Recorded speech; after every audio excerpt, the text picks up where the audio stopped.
Salut tout le monde, j'espère que ça va. Donc aujourd'hui, nouvelle vidéo zapping. Aujourd'hui les amis, on retourne sur X, se regarder énormément de posts. Comme d'habitude, on ne perd pas de temps, petit like, la France, petit commentaire pour le référencement. Let's go, on commence avec la première séquence insolite de la vidéo qui nous vient de Enzo et c'est pendant le concert de Booba. C'est marqué « Demande en mariage en direct du concert de Booba ».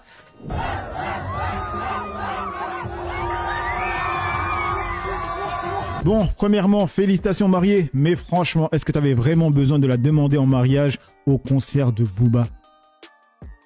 On enchaîne avec ce post de Tribune Populaire, c'est marqué Alerte Info, l'Union Européenne lance le contrôle automatisé aux frontières de l'espace Schengen, scan de la pièce d'identité, relevé des empreintes digitales et des données biométriques, une étape avant l'identité numérique et le renforcement du contrôle continu. Ce geste sera désormais obligatoire pour entrer dans l'espace Schengen. Prise d'empreintes digitales, photos biométriques, fini les tampons sur les passeports, place à ces bornes numériques. Mais concrètement, comment cela fonctionne ? Les clients se rendront à une borne, scanneront leur passeport, leur empreinte digitale, leurs données biométriques faciales, répondront à 4 questions, puis ils pourront aller directement au check-in et au contrôle des passeports. Sont concernés tous les ressortissants étrangers dotés d'un visa court séjour, un défi logistique de taille. Près de 600 bornes vont être installées dans les pays de l'Union européenne, à l'exception de Chypre et de l'Irlande. L'objectif, fluidifier le partage d'informations. Avant, chaque État membre n'avait accès qu'à sa propre base de données. Désormais, nous partagerons les informations relatives à tous les voyageurs entrant dans l'Union européenne. Ce système nous permettra de lutter plus efficacement contre l'immigration illégale. L'enregistrement des données se fera de manière progressive jusqu'en avril. Prochaine étape, le lancement en 2026 d'une autorisation de voyage numérique. Ok, ça dit quoi dans les commentaires? Gros, que les personnes de nationalité européenne auront ce contrôle également?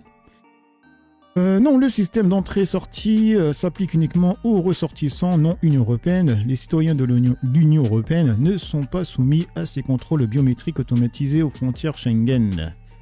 Et il y a quoi d'autre? Lutter plus efficacement contre l'immigration illégale. C'est bien connu, les migrants sans papier et clandestins passent tous par les points de contrôle biométrique. Et on enchaîne avec le poste de Off Investigation, c'est marqué des prédateurs S ont sévi à TF1 et Canal+ en toute impunité pendant des années. Cette victime de Louvain, son mari Daniel Moyne et leur poulain Morandini se confient en exclusivité. Il existerait en France des rois de la télévision menant depuis 30 ans une double vie. Star de la télé côté face, agresseur sexuel en coulisses. C'est ce qu'affirment aujourd'hui des dizaines de jeunes hommes, dont plusieurs sont prêts à nous parler pour la première fois. Lui, c'est pas un prédateur agressif au sens réel du terme, vous voyez, c'est une araignée. Il va tisser sa toile, et au fur et à mesure, une fois que vous êtes pris dedans, c'est mort. Ils mettent notamment en cause Gérard Louvain, roi du divertissement de TF1 dans les années 90, mais aussi son ancien collaborateur, Jean-Marc Morandini, aujourd'hui animateur star de CNews. Depuis des dizaines d'années, ces deux monstres sacrés de la télé utiliseraient leur notoriété, leur pouvoir et leur argent pour inciter des jeunes hommes, rêvant d'un avenir dans les médias, à multiplier les relations sexuelles avec eux ou certains de leurs proches. Aujourd'hui, plusieurs victimes de Jean-Marc Morandini ont accepté de se confier à Off Investigation. Il fallait être un personnage dans les vestiaires d'une équipe de foot et raconter son dernier exploit sexuel. Il me pose la question où est-ce que je dors et moi je dis je sais pas, dans un lit et il répond dans le mien. C'était une vidéo où on m'a demandé d'être en semi-érection. Monsieur Morandini, pourquoi avoir incité des jeunes de 16 ans à se masturber? Sex Connection, de l'Empire TF1 au système Canal+.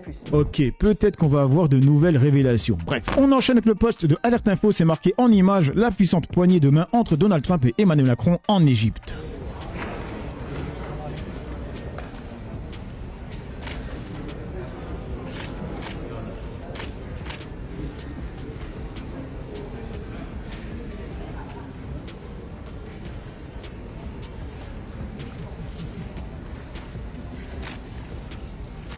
Franchement les mecs, c'était marrant au début, maintenant ça devient ridicule. Son délire à Trump là de vouloir faire des bras de fer comme ça. Moi ça me fait plus trop rire, honnêtement.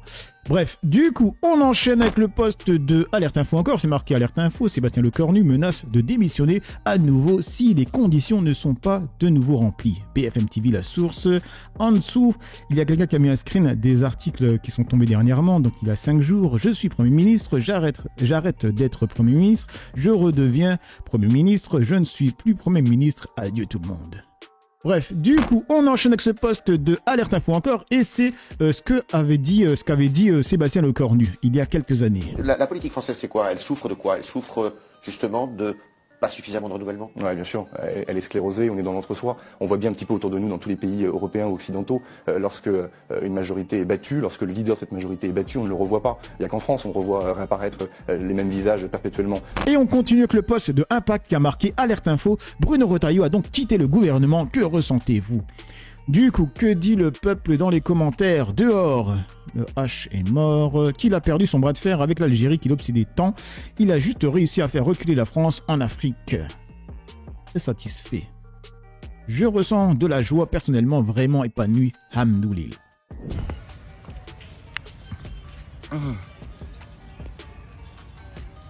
Je suis vraiment épanoui, hein. Ça rafraîchit, ça hydrate. Coca-Cola chérie, bien frère, alhamdoulilah. Je suis épanoui franchement. On se détend complètement de l'atmosphère. Hey. Mais qui fait ces vidéos sérieusement? On continue avec Impact, c'est marqué les ministres du nouveau gouvernement Le Cornu après leur première réunion de travail. Alors, ne tombez pas, ne tombez pas. Merci. Elle a pris mal, hein. Bonjour. Bonjour. Ne tombe pas. Lui, je vous le dis, lui, il tombe, il est finito. Vu son poids et son âge, il est finito. Parce que les vieux, hein, quand ils tombent, c'est comme les bébés. Hein.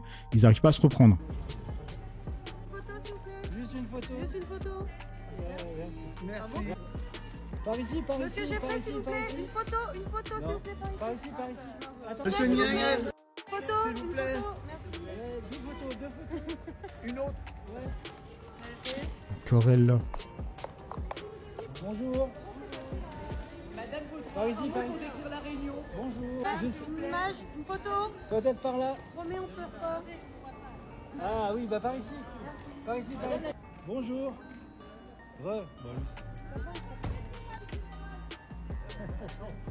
S'il vous plaît. Un petit peu sur la gauche. Ouais, merci.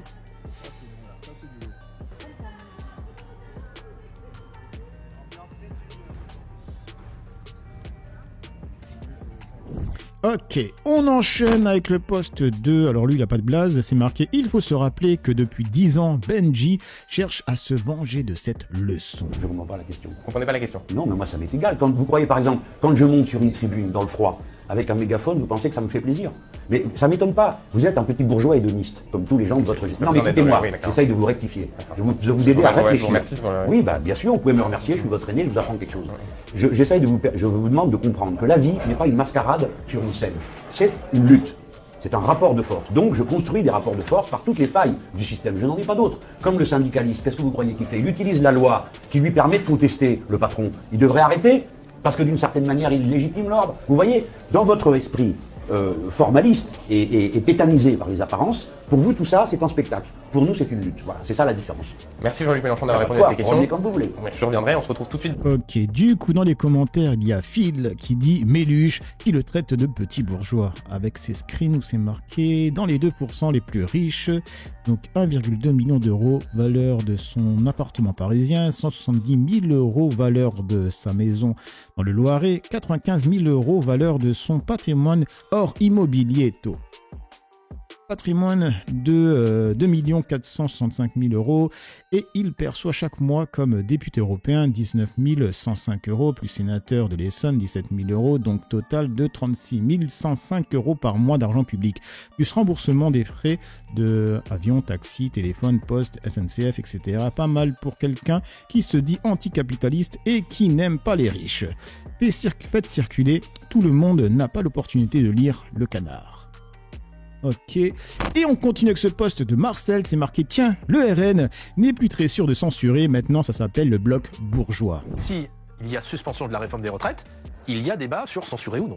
Mais on verra ce qu'il y a dans la corbeille. Enfin, évidemment qu'on écoutera dans ce cas-là ce qui est dit. Mais si vous voulez, vous vous rendez compte, nous, on est au service des Françaises et des Français. La censure n'est pas automatique. C'est jamais automatique. C'est juste qu'il y a une situation politique. Marine Le Pen et Jordan Bardella ont dit, avec cette situation politique, on se moque de nous, ça va la censure. Si Monsieur Le Cornu se dit, bon alors c'est vrai que je ne dis rien, que je propose rien, et après Borne, Attal, Barnier, Bayrou, Le Cornu 2 va annoncer quelque chose, peut-être, mais enfin permettez-moi, au bout de 7 ans, 8 ans presque, de macronisme, d'être dubitatif. Voilà. Donc quand même, la position du RN, excusez-moi, sur la censure peut évoluer en fonction de la déclaration de politique générale du Premier ministre. Mais encore heureux. Enfin, vous vous rendez compte, ce serait une stupidité sans nom. Évidemment que si M. Lecornu annonce des mesures qui vont dans le sens de la maîtrise des comptes publics, de la baisse Imaginez M. Lecornu annonce la baisse de la TVA, comme nous le proposons, de 20 à 5,5 sur les énergies. Je vais quand même pas censurer une des mesures principales de Marine Le Pen. Mais encore une fois, c'est contradictoire. Marine Le Pen avait dit on Madame censure Atalaya. tout. Mais On parce censure que tout, ça c'est n'existe définitif. pas. Parce qu'on n'est pas des socialistes, nous, on ne prend pas des vessies pour des lanternes. Marine Le Pen, elle a pas dit on censure de toute éternité n'importe quelle mesure qui arrivera. On dit, on se moque, elle a dit très clairement, je suis un peu au courant, on se moque des Français aujourd'hui. Monsieur Macron nous balade, Monsieur Lecornu nous balade, donc on censure tout et on arrête avec ce casting permanent. Vous savez très bien que ce qu'a voulu censurer Marine Le Pen et Jordan Bardella, c'est cette manipulation, ce casting, ces faux changements et comment dire, amuser la galerie alors qu'on vit une situation très grave. Donc pour ça... Du coup, il y a Valou qui répond « Il ment, crise politique, je censure... » Attendez, ça s'est lancé. « Je censurerai tous les gouvernements jusqu'à obtenir la dissolution, assure Marine Le Pen. » On va pas tous mater. Tous les gouvernements jusqu'à obtenir la dissolution. Il n'y a aucun scénario aujourd'hui, Mme Le Pen, dans lequel vous ne censurez pas le prochain gouvernement. Ben non, aucun. Parce que je considère que chaque nouveau gouvernement est une manière de contourner la volonté populaire.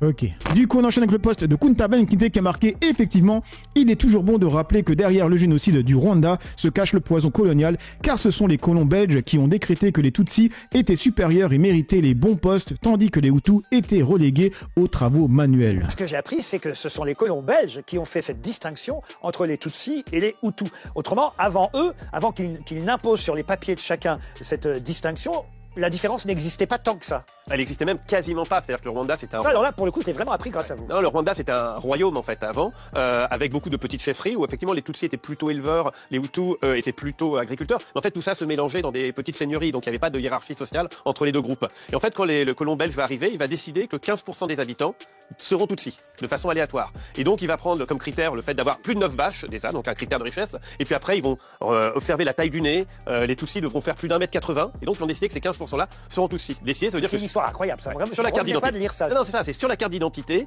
on va inscrire Tutsi ou Hutu. Et ce qui est encore plus extraordinaire, c'est qu'en fait, la nationale, enfin, on va dire l'ethnie, se détermine par le père. C'est-à-dire que si vous avez un père Hutu, vous êtes Hutu. Si vous avez une mère, évidemment, enfin, une mère Hutu, vous l'êtes pas. Et donc, comme il y aura énormément de mariages mixtes, tous les Hutus et Tutsis habitent les mêmes villages, eh bien, au bout de quelques générations, on peut plus distinguer même physiquement un Hutu d'un Tutsi, enfin, pratiquement plus. Au moment du génocide, il est impossible réellement de reconnaître vraiment un Hutu d'un Tutsi, si ce n'est parce qu'il a une carte d'identité d'un côté comme de l'autre. Espérance, votre héroïne, quelque part, pas la petite fille, hein, on parle de la grand-mère, celle qui a écrit ce journal intime. Espérance, elle a, si j'ose dire, la double casquette. Oui, c'est ça, parce qu'elle a été élevée par une mère Tutsi, et puis elle va être reconnue tardivement par son père qui est Hutu. Donc du coup, elle ne sait pas qui elle est. En fait, elle est les deux à la fois. Puis ce qu'il faut aussi rappeler, c'est quand même que les Hutus comme les Tutsis parlent la même langue, hein, le Kinyarwanda, donc c'est une seule langue pour tout le Rwanda. Ils prient le même Dieu, puisqu'ils sont tous catholiques, et avant ils priaient un Dieu unique, Imana, et puis ils habitaient tous dans le même village. Donc il n'y a aucune raison religieuse, territoriale ou linguistique à ce génocide. Donc c'est sans doute le génocide le plus complexe à expliquer de toute l'histoire de l'humanité. Ok, du coup, que dit le peuple? La France a essayé de faire la même chose en Algérie avec les Kabyles. La Belgique était sanguinaire, le Congo en a payé le prix fort. La Belgique devrait faire un travail de réparation partout où elle a semé la violence. Parler du génocide avec le sourire est un mystère pour moi. Et on enchaîne avec le post de The News qui a marqué aujourd'hui, le 13 octobre, Robert Ménard, maire de Béziers, s'affiche en larmes, retirant le ruban jaune des otages israéliens qu'il prétend avoir porté pendant 2 ans. Pourtant, hier, le 12 octobre, il faisait la fête au Béziers Urban Trail et il ne portait pas de ruban, sa femme non plus. Question, sincérité ou... Voilà.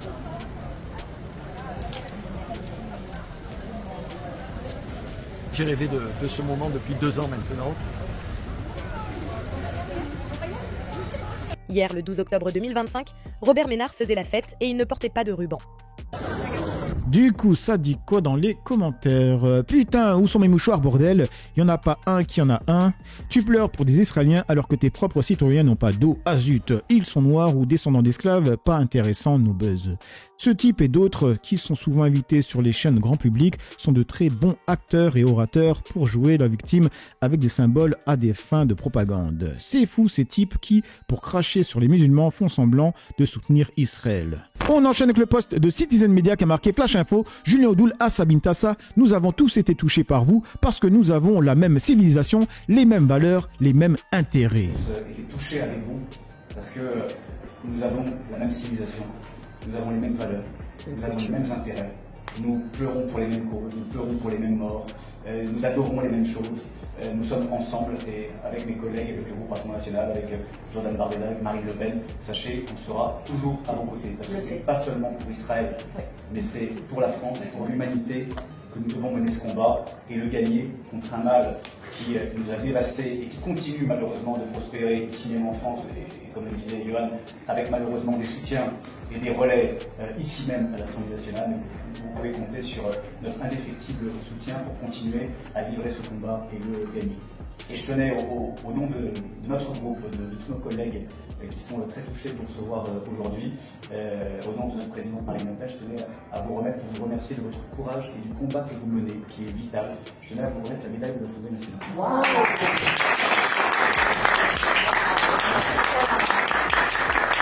Du coup, que dit le peuple dans les commentaires? Jocelyne qui dit quels sont ses intérêts dont il parle. Qu'est-ce qu'on lui a répondu? Elnet. Putain, le père Le Pen doit se retourner dans sa tombe en voyant ce qu'est devenu son parti. Et on termine avec ce poste de boulet de canon nucléaire et c'est un zapping dans le zapping. C'est marqué coucou Juniodoul, coucou le RN, coucou CNews. Vous en avez pas marre de passer pour des cons? Bisous, la Radio Nova.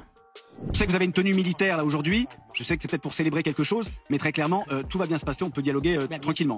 Qu'est-ce que vous insinuez là? Qu'est-ce que vous insinuez là? Qu'est-ce qu'il insinue Ce que ce député RN insinue, c'est que son interlocuteur, qui a une barbe et une gavroche, serait un soutien du Hamas. Il aurait choisi de porter une tenue militaire, ce qui n'est pas du tout évident. Il a juste un t-shirt de kaki. Exactement, le jour du 7 octobre. Au passage, ce Français s'appelle Kevin. Alors c'est totalement gratuit, mais c'est de plus en plus répandu. On a trouvé un nom. En fait, la question que je me pose, si ça avait été un bon Français chasseur qui serait habillé en tenue militaire, mais qui avait une longue barbe, est-ce qu'il aurait dit la même chose? Bien, c'est qu'il a l'air un peu typé le gars. Cette nouvelle infraction, c'est l'habit de faiblesse. L'extrême droite est souvent d'ailleurs à l'origine de ce procédé raciste. Souvenez-vous, c'était sur CNews, la présentatrice star Christine Kelly s'en prend à Léna Mahfouf, plus connue sous le nom de Léna Situation. En 2024, voilà, elle était en décolleté, et puis aujourd'hui au Festival de Cannes, et que maintenant elle est habillée un peu à la mode des frères musulmans, si vous permettez l'expression. Mais je vous permets, CNews relaie le cyberharcèlement dont est victime Léna Mahfouf. Son seul tort, en fait, c'est d'être habillée de manière trop orientale pour la fachosphère. J'aimerais aussi vous parler d'un cas moins connu, celui d'une députée de la République. Elle s'appelle Rachel Keke. Elle avait été élue en 2022. Originaire de Côte d'Ivoire, elle était devenue un symbole car il s'agissait de la première femme de ménage élue à l'Assemblée. Et bien, l'extrême droite, encore elle, sur CNews, encore eux, l'attaque à cause de son habit. Il y en a une autre, me semble-t-il, qui va en boubou à l'Assemblée. Je le redis, je ne trouve pas ça convenable. Ouais. Je veux dire, on va à l'Assemblée en costume de ville. Elisabeth Lévy en croisade contre le boubou de Rachel Keke. Autre cas emblématique d'habit de faiblesse, Marwan Ben Lazar, souvenez-vous, humoriste dégagé de France 5 à cause de son bonnet et de sa barbe. Là, c'est le porte-parole du Rassemblement National qui devient officier de police vestimentaire. Vous avez raison sur le principe, mais enfin parfois l'habit fait quand même le moine, sans mauvais jeu de mots. C'est-à-dire qu'il ajoute le fond à la forme. Il serait salafiste à cause de son vêtement. Un bini de fashion et puis un petit pull H&M. Tu t'imagines? Or que le dress code du RN, c'est la délinquance en col blanc. On finit par l'arroseur arrosé. L'année dernière, Julien Audoul, celui qu'on a vu au début dans l'extrait, est accusé par Antoine Léaumont, député LFI, de porter un blouson Eli Hansen, dont les initiales HH feraient référence à Hitler, c'est lui qui le dit. Et Eli Hansen fut aussi l'une des marques préférées des hooligans anglais dans les années 90. Je crois qu'Orelsan va ajouter quelque chose. C'est ce qui s'appelle se faire tailler un costard. Voilà, ça commence à faire beaucoup, je trouve. Donc voilà les mecs pour cette petite vidéo zapping réaction. Dites-moi ce que vous en pensez dans l'espace commentaire, dans la joie et la bonne humeur, sans insulte comme d'habitude. N'oubliez pas le petit like, peu importe, petit commentaire pour le référencement. J'ai assez parlé pour le peu que j'ai parlé à vous décrire. Ciao tout le monde.